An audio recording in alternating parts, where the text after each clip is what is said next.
Yeah. And I feel like there's no shame in listening to your own music. I mean, you want to get into that for a second? Here, let me just do marker inspiration. Because I want to talk about this. Like, there's no shame in listening to your own music or enjoying your own art. And I think that a lot of times, people feel like it's like this,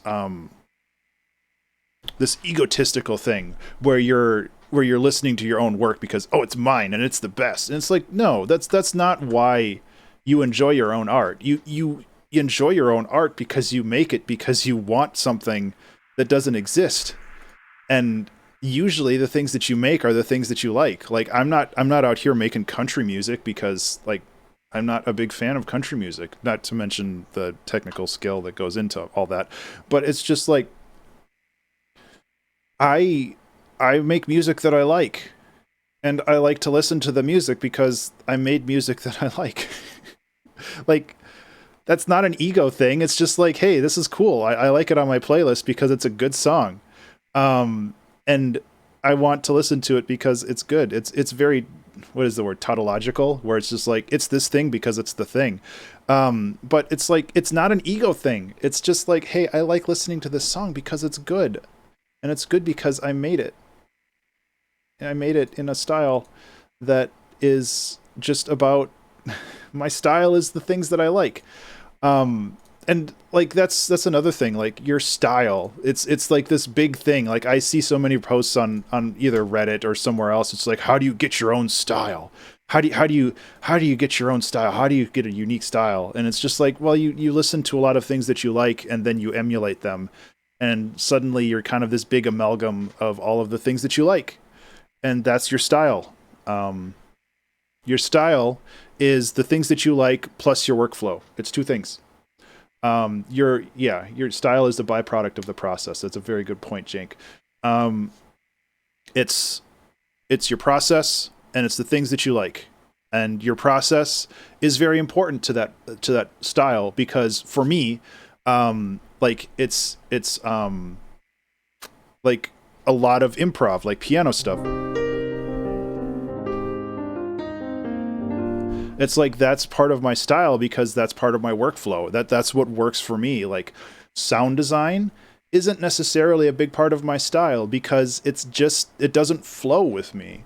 I still like doing sound design, and that's something that I enjoy doing from time to time, but for the most part, it's taking things and rearranging them in interesting ways that I personally enjoy.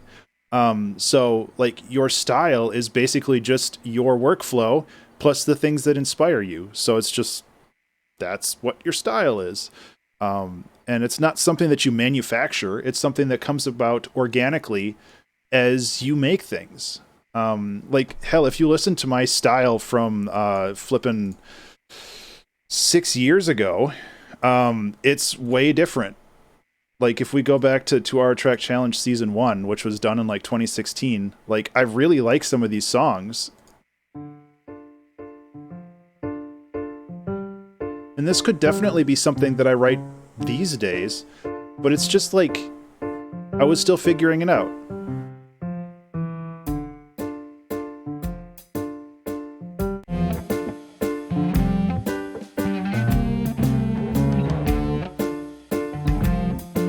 Honestly, this is probably one of my favorites from this season. That was a bad choice.